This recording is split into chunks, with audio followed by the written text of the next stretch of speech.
नमस्कार दोस्तों, मैं डॉक्टर एस.के. गोयल, ये एक इंजीनियर से रिटायर आपके सामने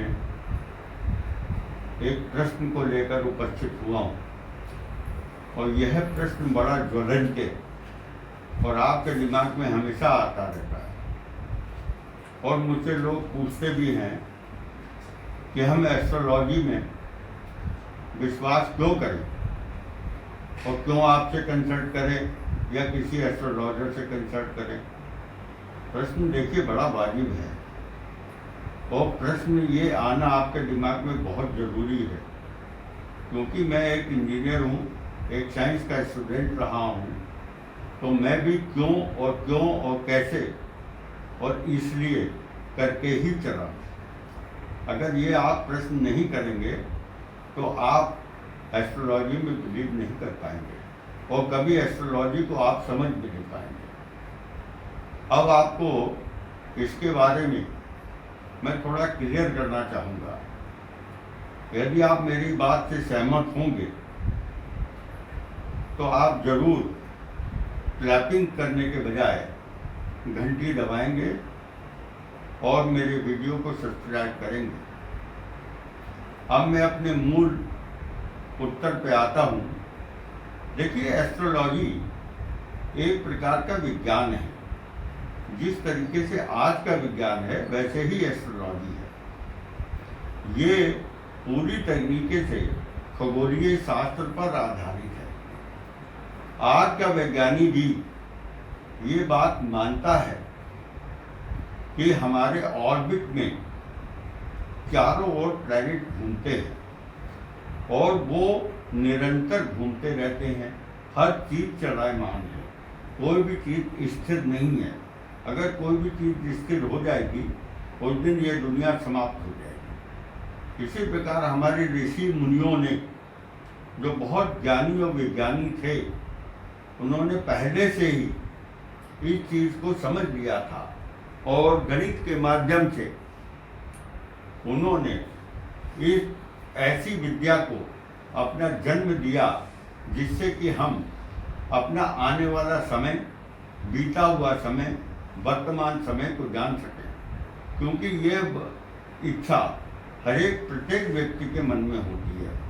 अब सवाल नहीं आ जाता है कि हम इस पर बिलीव क्यों करें, जबकि ऋषि मुनि हमारे जो थे वो बहुत विज्ञानी थे और ज्ञानी थे।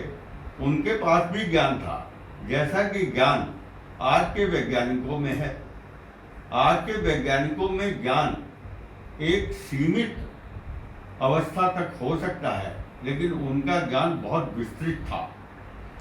जब उन्होंने ये जाना कि दुनिया और हमारे दुनिया में जो हमारा चलाने वाला है वो ईश्वर है और ईश्वर ने जो प्रकृति बनाई है वो इस ढंग से बनाई है कि हमको उसको समझना बहुत ज़रूरी है। इस कारण उन्होंने उसको समझने की कोशिश की तो उन्होंने पाया कि एक गोले के अंदर सारे ब्रह्मांड में ऑर्बिट के चारों तरफ कुछ प्लैनेट्स घूम रहे हैं।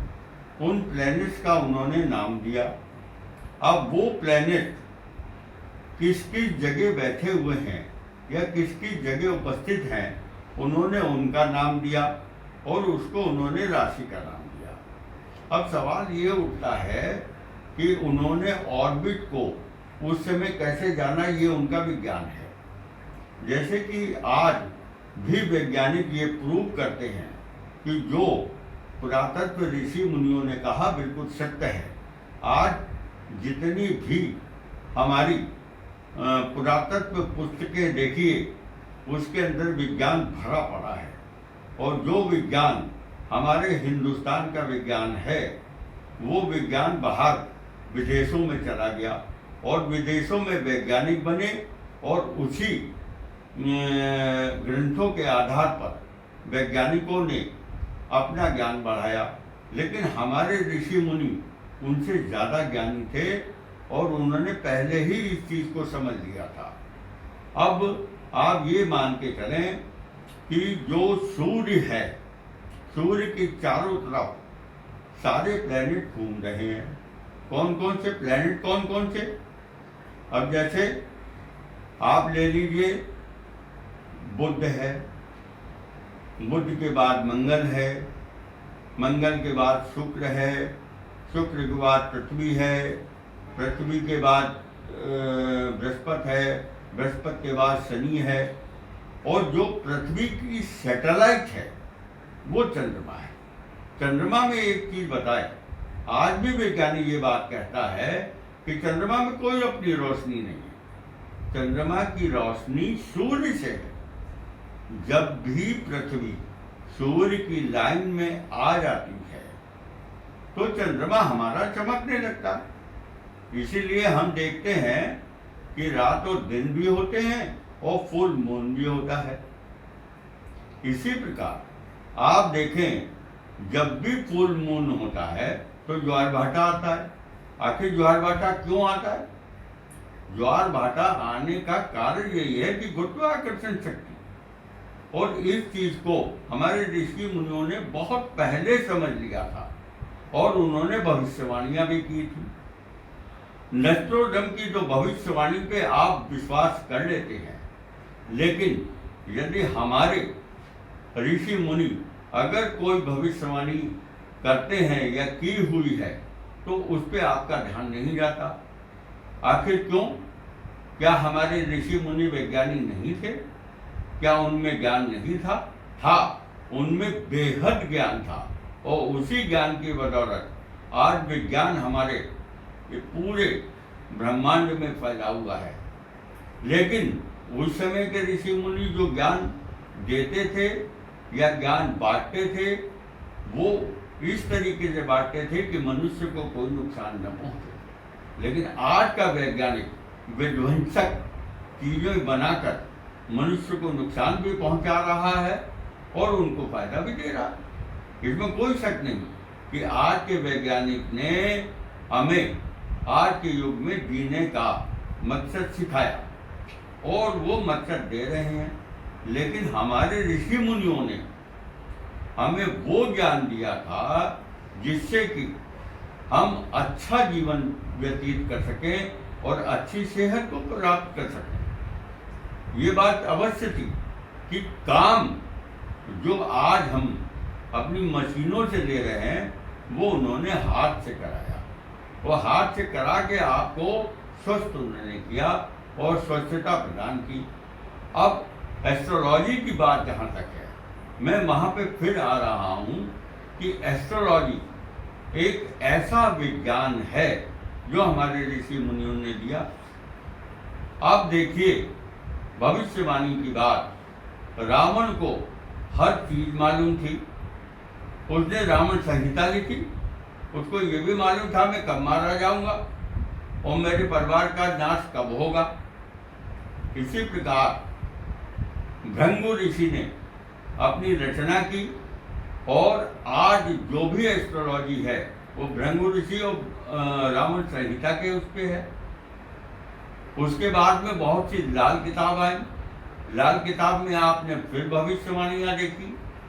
तो सबसे जो प्रचलित एस्ट्रोलॉजिकल पुस्तक है वो आपके भृंगु संहिता है। भृंगु संहिता से ही आज की जितनी भी एस्ट्रोलॉजी है वो चल रही है और बनी है।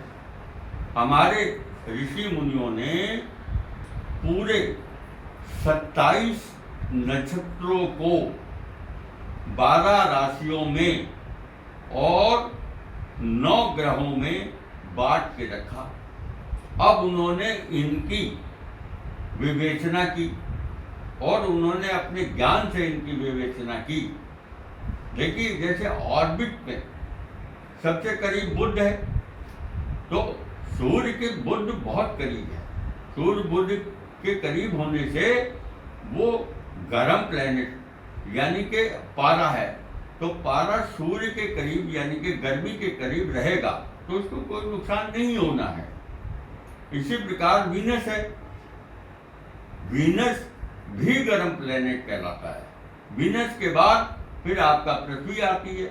पृथ्वी आप देखिए कि वीनस से कम तपती है, क्योंकि वो सूर्य से और दूर चली गई है। उसके बाद मंगल है। मंगल पृथ्वी से भी कम गर्म है, तो इसलिए मंगल में गर्मी कम है। उससे दूर फिर बृहस्पति चला गया, तो बृहस्पति में गर्मी उससे भी कम हो गई। इसी प्रकार से शनि सबसे दूर चला गया। जब शनि सबसे दूर चला गया तो उसमें बहुत ज़्यादा गर्मी नहीं प्राप्त हुई। अब इसी प्रकार से इनकी चाल निर्धारित की उन्होंने। अब जैसे शनि है, शनि सबसे दूर है, तो उसकी इन्होंने 2.5 साल, 1 वर्ष में, 1 राशि में चाल निर्धारित की। गुरु उसके बाद है, उन्होंने उसकी चाल 1 साल निर्धारित की 1 राशि में, यानी कि 30 साल के बाद शनि अपनी स्वयं की उसी राशि में आता है जहां वो पहले था। इसी प्रकार से गुरु 12 साल के बाद उसी राशि में आता है जहां पर वो पहले से विराजमान था। अब आपको बताएं कि ये एस्ट्रोलॉजी पे क्यों ना बिलीव करें और क्यों बिलीव करें। देखिए, कोई भी जीव यदि इस जमीन पर, इस धरा पर जन्म लेता है तो उस समय ऑर्बिट पे, क्योंकि हर राशि और हर प्लेनेट चलायमान है, वो चल रहे हैं, लेकिन जिस समय वो जन्म लेता है तो उस समय ऑर्बिट, उन प्लैनेट्स की, उन राशियों की गणना की जाती है। वो गणना हमारे ऋषि मुनियों ने बताई और उस गणना के आधार पर ही एस्ट्रोलॉजी बनी। जैसे कि कोई बच्चा मान लिया कि मीन राशि में पैदा होता है, उस समय मीन राशि वो चल रही थी जब वो बच्चा पैदा हुआ। अब ये देखा जाएगा कि मीन राशि, जब मीन राशि में उस समय कौन सा प्लेनेट आ गया, कौन सा ग्रह आ गया। अब इसी प्रकार से सारी राशियों का निर्धारण किया गया। इसमें उन्होंने उनको 12 राशियों में बांट दिया, यानी कि 12 घर बना दिए।